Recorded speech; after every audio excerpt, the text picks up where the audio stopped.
good evening, ladies and gentlemen. Thank you for being about the business of today. Good morning, good evening, wherever you're at in the world. This is an opportunity for you to engage into what we believe is somebody special. We interview interesting people doing interesting things.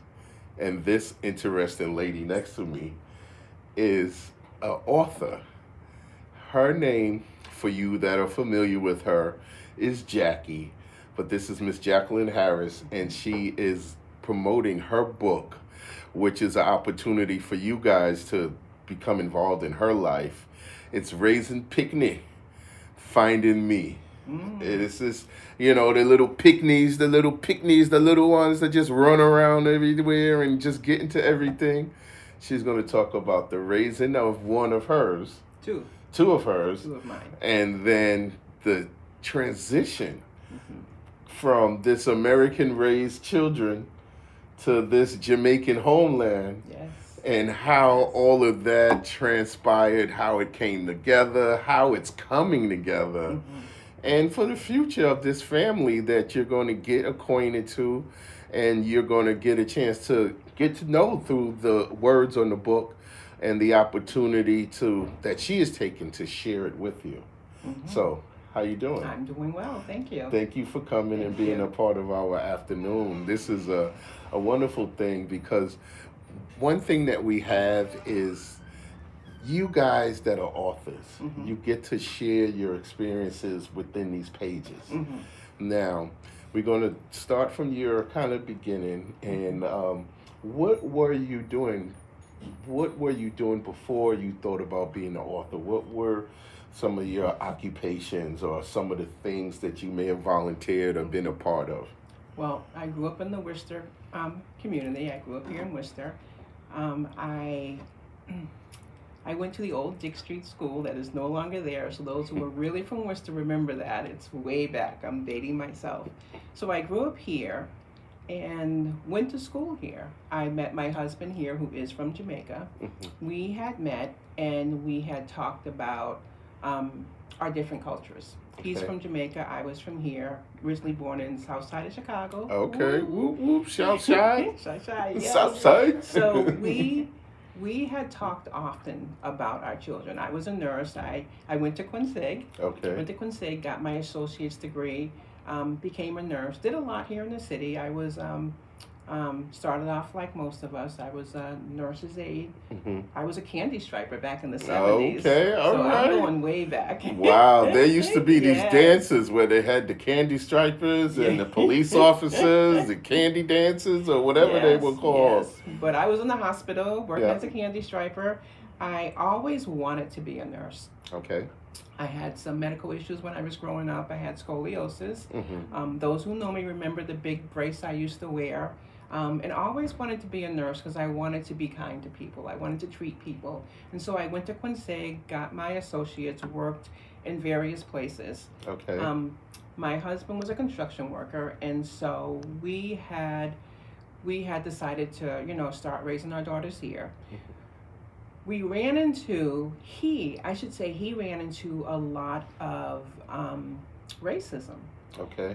Things Was that that- surprising to you, or? It wasn't surprising to me. It wasn't surprising me to the extent because I never really had to deal with it. Living in Worcester. Living in Worcester, I didn't really have to deal with it. I was an educated woman. Was beknownst to a lot of people. My dad was a pastor when we were growing up, so most people knew me. We didn't run into that. My husband, being a dark-skinned Jamaican man, our first experience with that was when I was working for a facility out in Westboro. Okay. And he was doing a construction site out there. So we had gone to the bank to cash our checks, and I went up to the cashier. She asked me for my ID. I presented to her. Not a problem. She cashed my check. There were other construction workers on the line. They were white. Not a problem. They cashed this check. But when my husband went up, the teller asked him for a second ID. And he said, "You didn't ask anybody else, so you have my ID, you have my check, cash my check." And so she said, "No, you have to have a second ID." And then she had a bright idea. She said, "Does anybody here at the branch know you?" So that And was in itself a there you red go. flag. Right. Like, I mean, how many people know this black man in That's this right. white place? That's right. So he said, just cash my check. And so she went and got a manager, and a manager came over, Yeah. and the manager politely said, you know, that's our policy. You have to show a second ID. And of course, me, a light-skinned brown woman with a nursing uniform on, went Yeah. up to her and said, you didn't ask me for a second ID, and you Right. cashed my check with a smile. Right. So what's the difference? And then she explained that she was going to have a training with her staff, explain to them what their check cashing policy was. Right. And I said, so let's see, your policy is that brown-skinned black women are okay with a uniform, can cash a check. Mhm. And the white men, who are just as dusty as my husband with their Yeah, caps construction. on, construction hats on, Yeah. they can cash their check. But a black man Mhm. can't cash his check because what? Black men aren't trusted? That's So after that, we closed out our account at that bank. good for you. And then we started talking more about going to Jamaica. Okay. Going over there, raising our kids. Our youngest daughter was in a daycare up in Cherry Valley. That's Okay. a part of Worcester. And she came home one day saying that the teacher wasn't listening to her. A little girl touched her hair and said that her hair was different than hers. And so I said, Why "What does did it she always say?" start with the girls and their hair? Yes. Yeah, and it hasn't changed, right? Right. So- We're still dealing with that. Right. And so I said, well, what did she say? She said, your hair feels rough. And she told her that her voice sounded different. So I had to explain to my 4-year-old daughter, your voice sounds just like Mommy's did when she was little. Right. I went up to the school the next day, explained the situation to the teachers, who said to me, oh, you know how kids are. Mm-hmm. Just And I brush that said, off. you do too. So that was a perfect opportunity for you to teach these children the differences in Right. each other and to accept each other. She pretty much looked at me like I was interrupting her cigarette break and her coffee break. The teacher. Like, that yes, says- she just wanted to dismiss it. So once again, I was like, okay, we found another appropriate daycare and took her out. Okay. And that's when we began our journey. Wow. And this journey, from the sounds of it, this started not with you, but because of you, the husband, Yes. the kids, Yes. the acclimation to this world that you already were accustomed to. Right. And this is something I heard about the city of Worcester, that this isn't a place like Boston or Providence where it was overt racist things going on. You hit it on the This nail. was the area of Worcester where there were abolitionists, so to speak, during this time. So they were in obvious, the descendants of these abolitionists had that air of, okay, we're not going to blatantly be against your black self, but there may be rooms that you're not going to get in because of your black right. self. That's right. And this is what Worcester County was. That's right. Or is, because I Is. still see Right. that today. Mm-hmm. Yeah, because I met a guy, he said, I've been here 40 years and they still won't invite me. I've been here, did more for here That's with right. the not an alien, you know, so to speak, but a person that came into this community and had offerings to the community, but wasn't accepted by the community. There still was no love as much as the love was given to this community. That's right. That's right. And this is something that you're going to talk about in your journey, in your book. Yes. In my book, I talk about how we made that decision. There's a chapter, we're going to Jamaica. Okay. And so we began that journey of, we had vacation there plenty of times. Yeah. We have a home out there. And so for me, I didn't think it was going to be a big transition. Okay. Right? We vacation there, we visit family there. But what you soon find out is that going on vacation in another country is completely different than adjusting to living in that another country. They have customs, they have certain things that are known. Right. But as a foreigner going in, you don't know those things. You have to learn them. Right. And the name of the book is Raising Pickneys Again. Raising Pickney, Finding Me. And that is basically this journey. Right. This opportunity to go with you on this journey. Right. So tell a little bit about how it begins. Where does it actually begin in the book on this journey? It begins with us getting off the plane. Okay. So my husband had gone there a year before me and my girls. Me and my girls moved in with my parents. Okay. We actually lived over on Piedmont Street. Okay. And it's one of those things that, and this is Worcester, people would say, "Oh my gosh, you were on Piedmont Street?" Yeah. Probably so. We Right, grew up right. there. Back then, it was a good neighborhood. So we moved in with my parents. My husband went ahead to Jamaica to finish building the house. He had to put on a hot water heater because I wasn't going to bathe in the cold water. Amen. So he had to do some things to fix it up to make it more modern. Yeah. So when he came back, we shipped off all our things in the barrels. He came back. We had a going away party. And so when we got on the plane, when you get on the plane, when you get off, it's just the music is playing. It's beautiful. It's wonderful. But when you get through to customs, it's a whole different story. Once you get on the other side Once of you the get on the custom. other side of customs, it's not all that pleasant. And so I talk about that whole transition, getting through there, learning that, when you go through, it's not as rosy as it is over here. It's not Right. as pretty. It's not the resort They're anymore. going through your luggage. They're taking things out. You learn that, and I talk about this in the book. If you're not willing to touch somebody's hand, like to give them something, it's going to be difficult for you. Oh, mean like bless them. That's like right. give them a blessing. That's right. that they can take with Take them. this and let me come through. Right. Right. And then that can, maybe your bag is cut open or something is missing out your bag by the time Yes. you get it through customs. Yes. If you Well, they won't take anything out. If they do, they take it out in front of you. Okay. Yeah, they'll take it out in front of you and tell you, for this item you have to pay a duty, and then you learn that yes, you do have to pay a duty for certain things. Okay.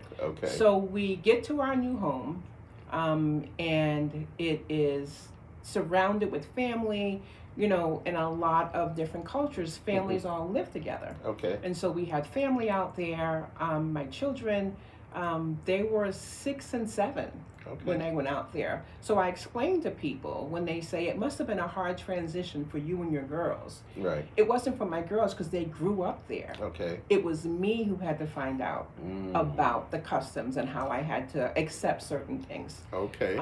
It's a caste society. And so it's a bit You're different. born into wherever you're going to be, basically. Right. That is the staging of the hierarchy and some customs in some countries, that there is a way of privilege that you're born in or you're not. Right. And this is that. Correct. Okay. Correct. And so you learn to adjust to it. It was something I had to learn to adjust to. Okay. It's not everything I agreed with, but that's their way of life. And so I can't go over there. I had said to my husband once, well, when I get over there, and if I'm working, at a clinic or something, I'll be teaching them things. Right. And he had said to me, you're not teaching them anything. Right. They're going to teach you. We sometimes have this higher seniority that we're going to go there. Right. And they're going to learn everything from us because we know more. Right. As Americans, you're that's saying. Right. Yeah. That's right. And that is a falsehood. Their medical system was well advanced. Okay. And I learned a lot from them. Yes, I did. And yes, I was able to.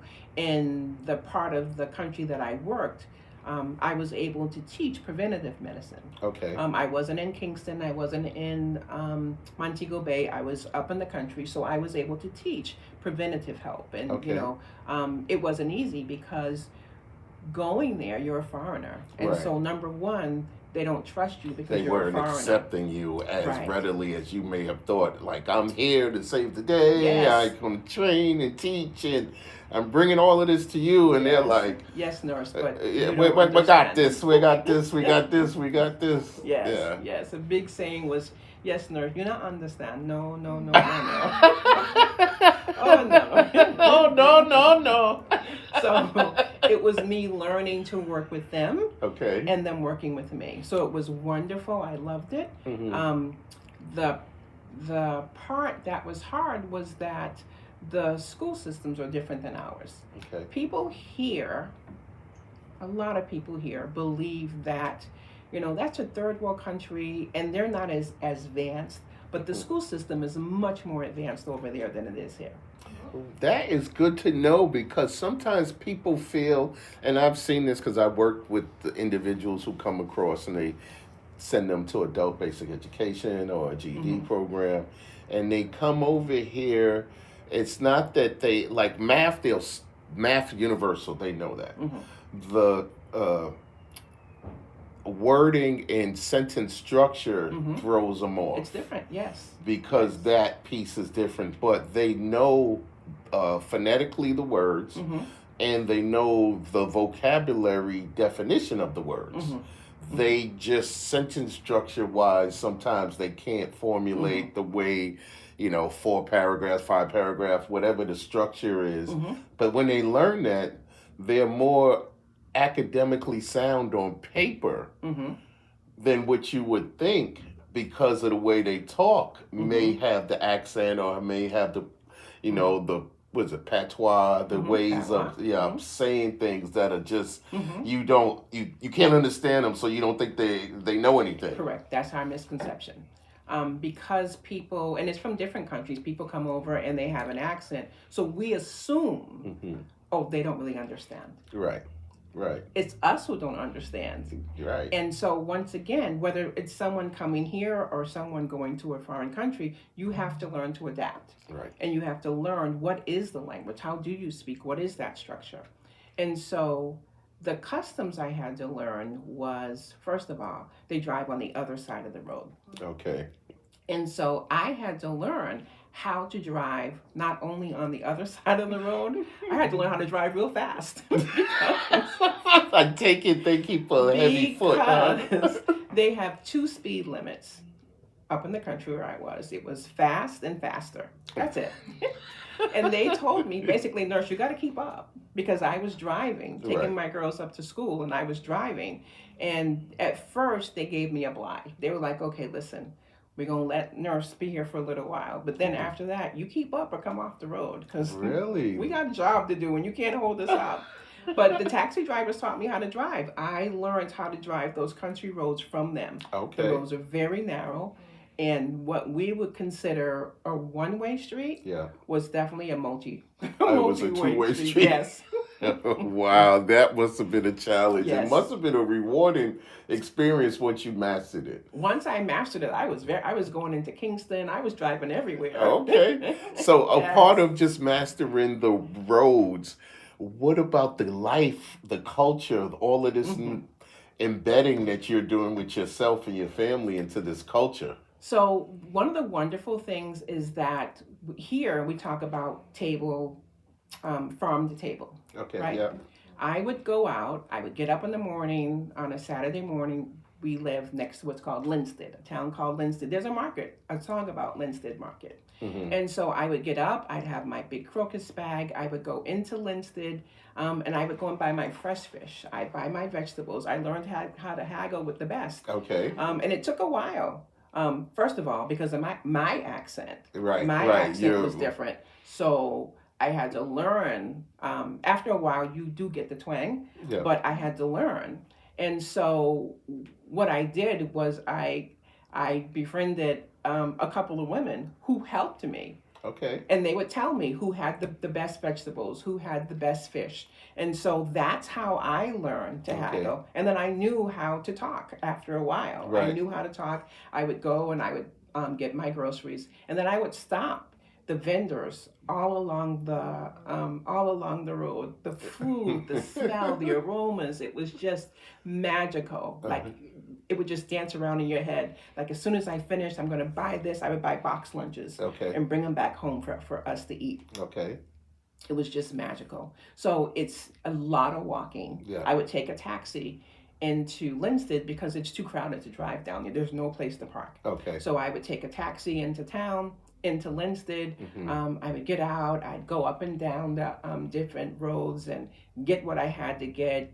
A lot of the stores sell haberdashery. Okay. You could get anything, and it's almost like a Christmas tree shop or Spags. Like they had everything, right? Yes, they had everything. So you can get everything there, and so you learn how to haggle. You learn the value of the currency, because the currency is different, and I had to learn that. Right.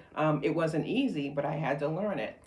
And what I did learn also was that my husband had, Miss Pearl was her name. My husband had an older woman who used to follow me around, and I didn't know she was behind me. But she would make, her job was to make sure no one was taking advantage of me. Oh, to make sure you get home safe, huh? He done And put that they didn't the cheat me out of my watchdog on money. you. Yes, That's yes, good, Miss Pearl. Big up Miss Pearl wherever you're yes, at in the world, or all the Miss Pearls of the world, yes. because we never know who. And sometimes it's spiritual. For some people, they have that angel behind them sitting on the shoulder or Right, waiting to see how you navigate it and then direct you accordingly. right, And this is right, all of right. those Miss Pearls Mm-hmm. in the world. Right, So salute to all of you right. Miss Pearls. And what And about the then, Pickneys? so then the school system. So my Yeah. girls were raised over there, and they had to get into the school system. And so you learn. So everyone, it doesn't matter if you're a child, a grown up, an elderly person, every place you go, everyone wears uniforms. Okay. Everywhere. And so each school has a different color. Mm-hmm. And so my children started off at one school, Okay. which was supposed to be a really almost private school, Okay. right? Everything is school fees. There's no such thing as going to school and you don't pay money. So there's Okay. school fees for everything. Yeah. And so I got my children into the first school, but I didn't like it You didn't like it. because they didn't treat one of my daughters fairly. Okay. So unfortunately, what happens is you do have a lot of children who their parents might be well off, Okay. but then you have a lot of children whose parents aren't, and they're barely making it. And this is all in the same classroom. This is all in the same classroom. Okay. You really can't distinguish because they all look alike. And they all have Meaning the that they all uniforms. have the same uniforms on, so you don't have that my mom can afford this, your mom can't. Right. Everyone has the same uniform on. Okay. But what I discovered was one of the teachers was unkind to my oldest daughter. She was overweight, she was Mhm. heavyset, Yeah. and so this teacher, for some reason, didn't like that. Oh. And so she didn't treat her fairly. She would make her sit down while the other kids, we call it romping, while all the other kids were romping around, Yeah, yeah. she would make my daughter sit down. When they would have certain things to eat, she took it upon herself to think that wasn't the best thing for my daughter and Oh, wouldn't she give it to her. gave her Yes. a diet plan, Yes. individualized. Right, right, Mm. right. So I went up to the headmaster a couple of times, and it just didn't. The teacher was making up stuff. So Okay. I figured, you know what, my kids don't have to go to school here, and so I transferred them to a Catholic school. Okay. The priest up there was actually associated with Holy Cross at one point in time. Okay. And so they had a lot of foreign doctors going to provide services up there. So they were used to kids from different countries. Okay. My girls thrived in that school. That's They good for them. thrived, they loved it, they learned a lot. And they were able to, they have what's called the GSAT. And so that's the efficiency test the kids take to see Like their what, version of an SAT or something. correct, Okay. correct. And you have to be able to pass that to go further. Mhm. And so they were out both accepted to very nice prominent schools, but they were far away from us. Oh. And so we had to figure out transportation to get them to their schools. Oh, so it's no residential type of thing where they can go and stay there. Correct. Okay. Correct. And so it talks about that whole transition through the various schools that they went to, Mhm. what kind of experiences that they had. Okay. And we had to deal with a lot. But I always say, you got to go through things to learn things. The test without the testimony, you can't do it. That's right.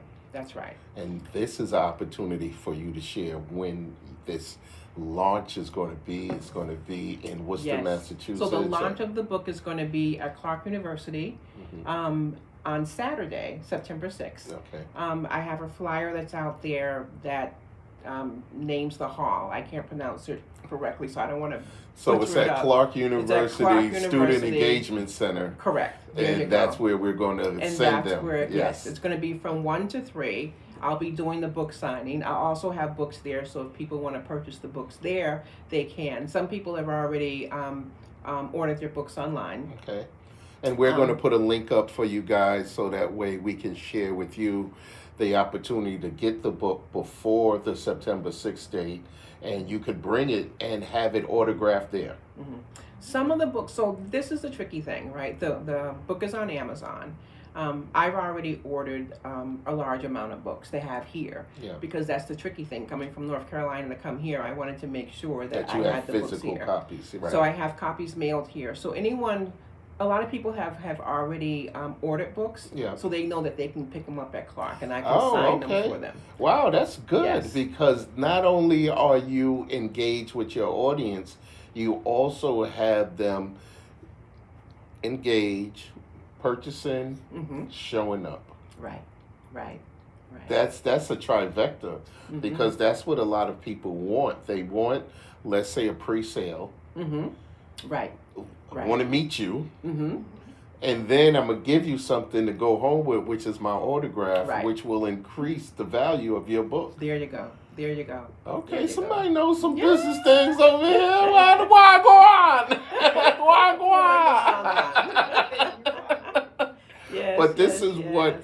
the opportunity is being presented by Miss Jacqueline Harris, aka Jackie, that she is allowing you not just in her journey life, but to be a part of her future. Mm-hmm. Because now, when you support her as an artist, she may have some more to share with you. Oh, there's more books coming. Okay, so that's what we want this to be, Yes, an opportunity there are more to books engage and to become Yes. a part of your life journey. Yes. Not just this one book, Mm-hmm. but there is an opportunity for you to learn more about the Pickneys, to Mm-hmm. learn more about who she is, Mm-hmm. and then this journey. Yes. Yeah. Yes. Yes. And what I want also for people to know is in the culture and the climate that we're in now, there are a lot of people who are thinking about going back to their home countries. You're right. And so I want them to be able to take from here to know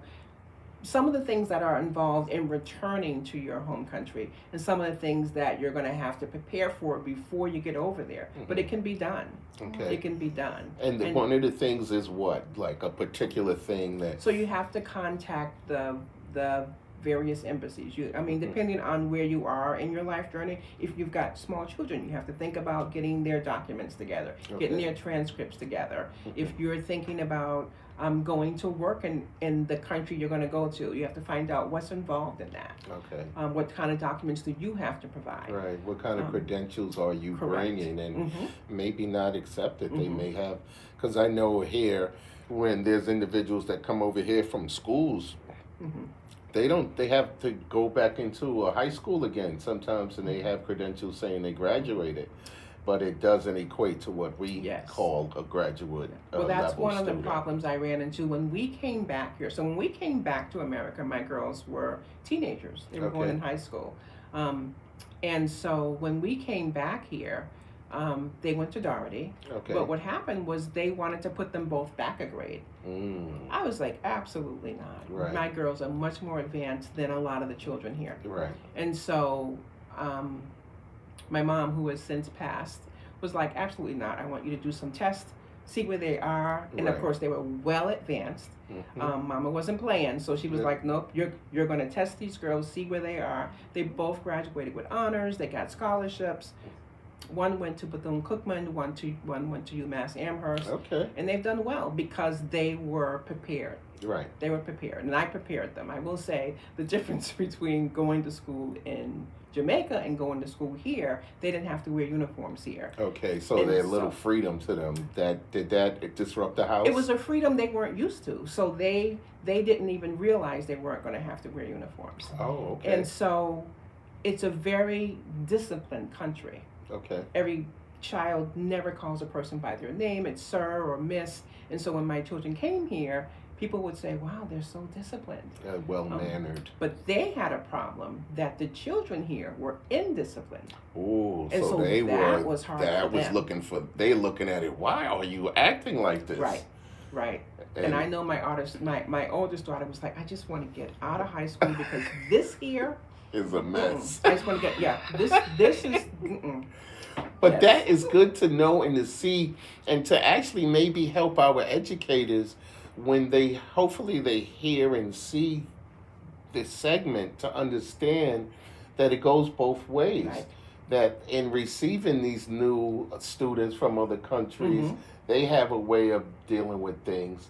But also, when we send in some of these young people out into the world, Mm-hmm. are we really preparing them for Absolutely. world Right. views? Right. Are we doing the things that, there used to be a liberal arts education Mm-hmm. where you got a little bit of everything to Right. make you a well-rounded person in Mm-hmm. the world. Mm-hmm. Now everybody's a specialist in something but don't know anything. That's right. That's right. Now we need to kind of cement them with some Mm-hmm. of these things that are not the traditional specialist study for this Mm-hmm. test thing. Mm-hmm. We need to make you a philosopher, a sociologist, Right. economics Right. major. We need to Mm-hmm. give you a broader spectrum. Yes. And Yes. maybe that will catch on where we give these young people more than just, well, I want to learn to be a content creator. Mm-hmm. You know. Right. Mm-hmm. Mm-hmm. What I is your told thoughts on that?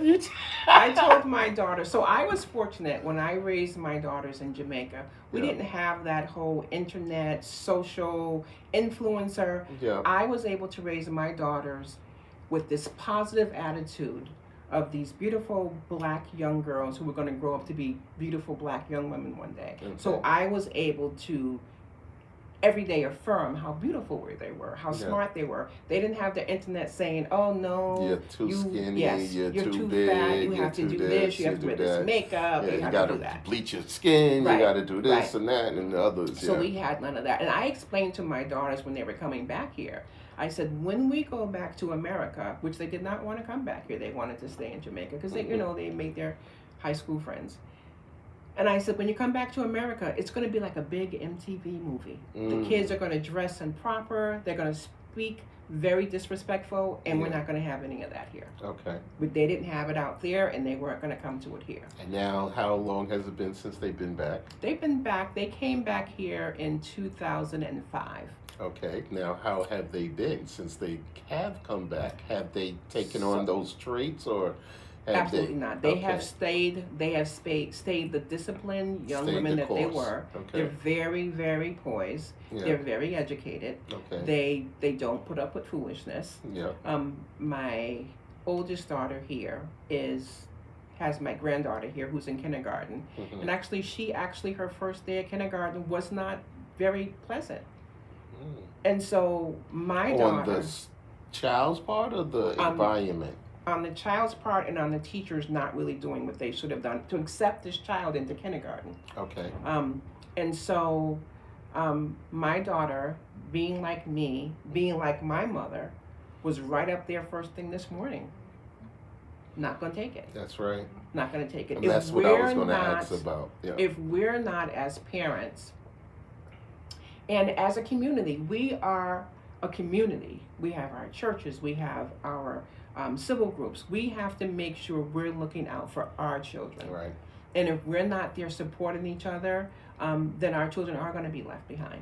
So talk a little bit more about the date of September 6th. What is people going to experience when they come? So when you come to my book launch, you're going to be like, wow. So they're going to come in.